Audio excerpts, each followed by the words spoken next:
প্রিয় শিক্ষার্থী বন্ধুরা, তোমরা সকালে কেমন আছো? আশা করি তোমরা সকালে ভালো আছো। আজকে আমি তোমাদের নবম শ্রেণীর ভূগোল একটি মানচিত্র অঙ্কন করে দেখো। মোস্ট ইম্পর্টেন্ট, তোমরা অবশ্যই ভিডিওটি প্রথম থেকে শেষ পর্যন্ত দেখতে থাকো।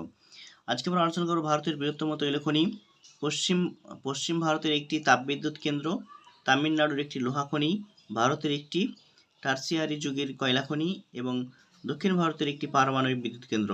তো এই প্রশ্নগুলি তোমাদের জন্য খুব গুরুত্বপূর্ণ। তোমরা অবশ্যই ভালো করে পয়েন্টিংটা দেখবে। তোমরা এরকম একটি ইন্ডিয়ান ম্যাপ নিয়ে বসো। আমি তোমাদের যেখানে যেখানে ম্যাপ পয়েন্টিং করে দেখিয়ে দেবো, তোমরা সেই পয়েন্টিংগুলো তোমরা তোমাদের ম্যাপে পয়েন্টিং করে নেবে, ঠিক আছে? তো এখানে কালার চিহ্ন দিয়ে দেখানো আছে, খুব সহজেই তোমরা বুঝতে পারবে। আর এর আগের ভিডিওগুলি তোমরা না দেখে থাকো, আমি এই ভিডিও ডেসক্রিপশন বক্সে লিঙ্ক দিয়ে দেবো, তোমরা সেখান থেকে দেখে নিতে পারো, অথবা তোমরা প্লেলিস্টটিকে দেখতে পারো। চ্যানেল নতুন হলে চ্যানেলটি সাবস্ক্রাইব করে থাকো, ঠিক আছে? প্রথমে আমরা আলোচনা করব ভারতের বৃহত্তম তৈল খনি। দেখো ব্লু কালারের হলুদ চিহ্ন দিয়ে আছে, সরি ব্লু কালার করে দিয়েছে গোলপাড়া চিহ্ন, ঠিক আছে? ভারতের একটি বৃহত্তম তৈল খনি দেখো কোথায় আছে, দেখে নিয়ে যাক। দেখো ভারতের বৃহত্তম তেল খনি হচ্ছে বম্বে হাই। তোমরা এই জায়গাটা পয়েন্ট করবে, একটু ভালো করে দেখাই। দেখো তোমরা এই জায়গাটা পয়েন্টিং করবে, ঠিক আছে? এটা হচ্ছে ভারতের বৃহত্তম তৈল খনি বম্বে হাই। আশা করি তোমরা বুঝতে পেরেছো। তোমরা এই জায়গাটা পয়েন্টিং করে নেবে। তারপর দেখো নেক্সট কি আছে, পশ্চিম ভারতের একটি তাপবিদ্যুৎ কেন্দ্র। পশ্চিম ভারতের একটি তাপবিদ্যুৎ কেন্দ্র দেখো 28 ডিগ্রি উত্তরের নিচে পশ্চিম ভারতের একটি তাপবিদ্যুৎ কেন্দ্র মুদ্রা। তোমরা এই জায়গাটা পয়েন্ট করবে।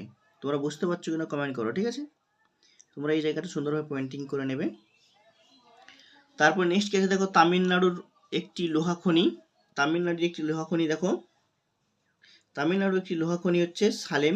খুব গুরুত্বপূর্ণ এই লোহা খনিটা, তোমাদের পরীক্ষাতে বারবার আসে। তোমরা অবশ্যই ভালো করে এই জায়গাটা পয়েন্টিং করে নেবে। আশা করি তোমরা বুঝতে পারছো। তবু যদি কারো বুঝতে অসুবিধা হয় কমেন্ট বক্সে কমেন্ট করে জানাও, আমি তোমাদের তাহলে আরেকটি ভিডিও তোমাদের আলাদাভাবে করিয়ে দেবো, ঠিক আছে? তারপরে দেখো 4 নম্বরে কি আছে না, ভারতের একটি টার্সিয়ারি যুগের কয়লা খনি। মোস্ট ইম্পর্টেন্ট, এটা ভারতের একটি টার্সিয়ারি যুগের কয়লা খনি। দেখো ভারতের একটি টার্সিয়ারি যুগের কয়লা খনি হচ্ছে দার্জিলিং। তোমরা এই জায়গাটা পয়েন্ট করবে। পয়েন্টিংটা তোমরা বুঝতে পারছো কিনা একটু কমেন্ট বক্সে কমেন্ট করে জানাও। তোমরা এখানটা পয়েন্ট করবে, ঠিক আছে? দেখিয়ে দেওয়া আছে। চলো নেক্সট লাস্ট প্রশ্ন, দক্ষিণ ভারতের একটি পারমাণবিক বিদ্যুৎ কেন্দ্র। দক্ষিণ ভারতের একটি পারমাণবিক বিদ্যুৎ কেন্দ্র দেখো, দক্ষিণ ভারতের একটি পারমাণবিক বিদ্যুৎ কেন্দ্র, এটা হচ্ছে কুদানকুলাম। তোমরা এই জায়গাটা পয়েন্ট করবে। আশা করি তোমরা বুঝতে পেরেছো। এই জায়গাটা তোমরা পয়েন্ট করবে। তো তোমাদের এই ছিল আজকের ভিডিওটি কেমন লাগে তোমরা অবশ্যই কমেন্ট বক্সে কমেন্ট করে জানাও। যদি ভালো লাগে বন্ধুদের মধ্যে শেয়ার করো, লাইক করো। চ্যানেল নতুন হলে চ্যানেলটি সাবস্ক্রাইব করে পাশে থাকা নোটিফিকেশনটি অন করে রাখো। আমি তোমাদের ভিডিওটি প্রথম থেকে শেষ পর্যন্ত আরেকবার দেখাচ্ছি, তোমরা অবশ্যই দেখতে থাকো আর বন্ধুদের মধ্যে শেয়ার করতে থাকো।